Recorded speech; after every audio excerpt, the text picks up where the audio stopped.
말씀을 통해서 이제는 은혜를 받지 못한 사람들과 은혜를 받은 사람들이라는 말씀으로 잠시 은혜를 상고하기를 원합니다. 예수를 믿는 우리 성도들에게 다른 별칭의 이름이 있다고 한다면 그것은 다름 아닌 은혜를 받은 사람이다 라고 표현을 할 수 있습니다.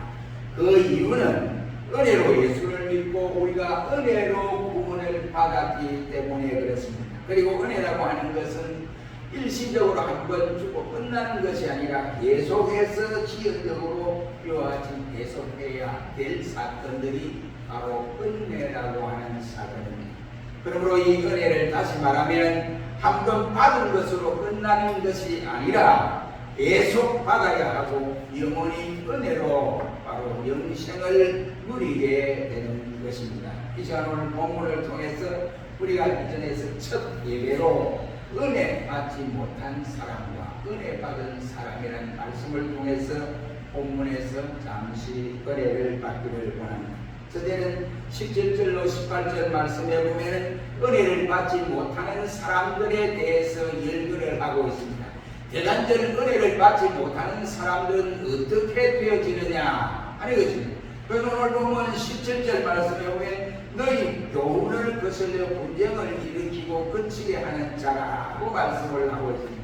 다시 말하면 은혜를 받지 못하는 사람들은 교훈을 거슬려 분쟁을 일삼는 사람이다 이란 말입니다. 이것은 교회 밖의 사람을 말하는 것이 아니라 교회 안에 있는 사람을 빌려서 바울은 이와 같이 설파를 하고 있습니다.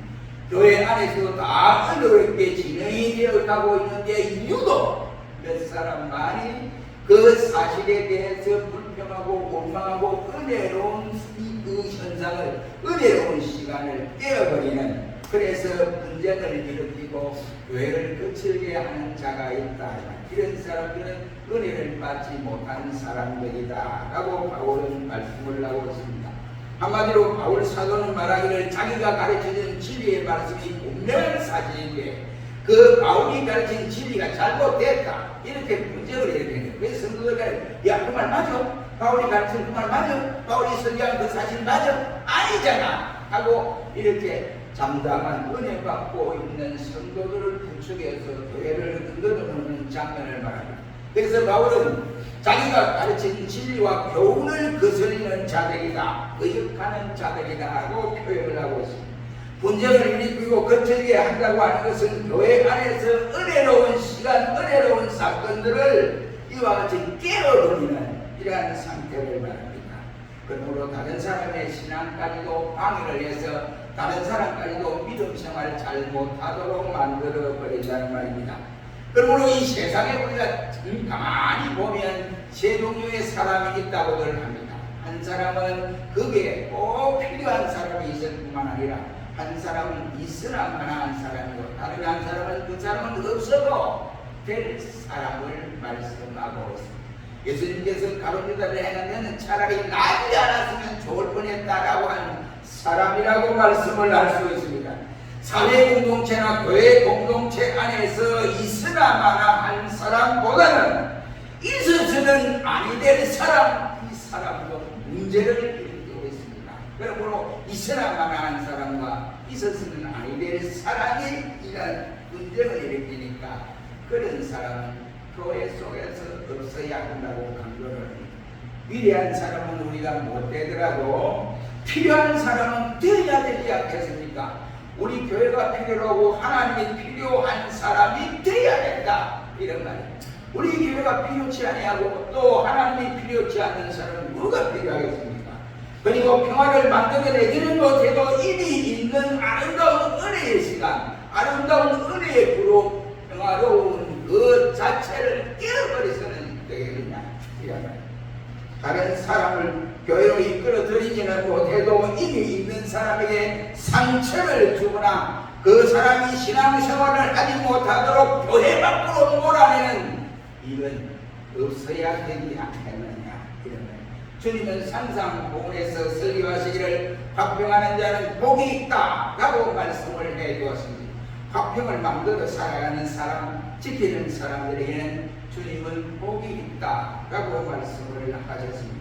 주경학자 베이커라고 하는 박사는 분쟁이는 유여하를 방문하고 바람직한 행동이 아니다라고 말을 하면서 독일 군대가 바로 프랑스를 포위하고 있을 때 프랑스에는 이 전투를 위해서 온 국가적으로 국민적으로 거기다 모든 정성을 다 쏟아바쳐야 되는데 프랑스의 정치꾼들은 그것보다도 왕강파와 아니면 공화파가 서로 싸움박질을 하고 있었다라고 했습니다. 그 결과 그 전쟁에서 패하고 말았다라고 합니다. 러시아가 영국의 콘스탄티노플을 공격하고 있을 때에 영국의 자유당과 보수당이 이와 같이 싸움박질을 하고 나라는 어찌됐든 생각하지 않고 싸움만 하다가 결국은 러시아에게 패전의 길을 들고 말았습니다. 어찌 그렇게 했습니까? 우리 성경에는 수리아의 군대가 이와 같이 이스라엘을 침공하고 있을 때 남쪽과 북쪽이 싸움박질을 할 때에 저들이 막이 되었습니다. 그러다가 남쪽 왕조와 북쪽 왕조가 차례대로 멸망의 대전을 걷는 모습을 볼 수 있습니다. 이미 고인이 되었습니다. 김동일 박사는 말하기를 이렇게 말을 했습니다. 우리나라에도 보면 지도층은 제 욕심 때문에 거짓말하기에 정신이 없고 일반 국민들은 무엇이 어떻게 돌아가는지를 몰라서 제 정신이 아니다. 북에서는 전쟁 준비를 완벽하게 해놓고 ICBM에 불쏘아서 태평양까지 쏘는 이 마당에 이 여야는 말하기는 싸움박질만 하고 상과 뭐 저들은 그냥 있으니까 그냥 저들은 나라는 생각하지 않고 싸움박질하는 제 정신이 아니다라고 그런 기록을 했습니다. 은혜를 받지 못하면 은혜스러운 자리를 깨버립니다. 평화스러운 자리를 깨버립니다. 가정을 화목을 깨버리고 교회의 화평을 깨버리는 것입니다. 그리고 하나님과의 화목도 깨어져 버리게 되는 것입니다. 그러므로 분쟁하는 마음, 거슬리는 행동은 은혜 받은 사람의 행동이 아니라 우리가 말을 할 때도 아무리 좋은 말이라죠. 교회가 유익된 말을 해야 되는데 하나님 앞에 영광이 돌아가는 말을 해야 됩니다. 아무리 좋은 말이어도 아무 때나 해서 그래서 유익된 말을 할 수 있어요. 그래서 항상 우리는 교회 중심에서 말도 해야 합니다. 이런 또 은혜를 받음으로 18절 말씀에 이 같은 자들은 우리 주 그리스도를 섬기지 아니하고 다만 자기의 배만 섬기나니 라고 말씀을 합니다. 은혜를 받지 못하면 우리가 하나님의 이와 같이 주님을 위해서 섬기고 주님을 위해서 살아가야 할 우리가 주님을 섬기지 아니한다라고. 그 대신 뭐하냐? 자기 배만 섬긴다. 자기 배만. 그러니까 답답할 일이야. 그 사람이 진짜 그리스도인이냐?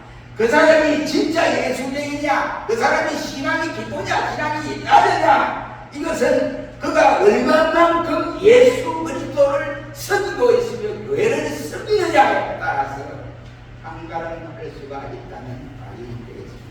반대로 주를 섬기지 않는 사람은 하는 짓은 모두가 자기 배를 섬긴다라고 본문은 말씀을 합니다. 빌립보서 3장 19절 말씀에도 보면 저희의 마침은 멸망이요 저희의 실은 대요 그 영광은 저희의 부끄러움에 있고 땅의 일을 생각하는 자라고 말씀을 하고 있습니다. 이 구절 역시 하나님을 따라 배를 섬기는 이와 같은 사람들의 행위를 지적하는 내용입니다. 우리 실제 구조는 바로 배를 중심으로 해서 위 부분과 아래 부분으로 나눌 수 있습니다. 그래서 위 부분은 생각하는 구조가 되어져 있고 반대로 아래 부분에는 배설하고 움직이는 기관이 밀집되어 있습니다. 우리가 배라고 부르는 이 인체 부분 속에도 위장, 소장, 대장이 있을 뿐만 아니라 신장까지도 자리를 잡고 있습니다. 그 장기들은 윗부분에서 목을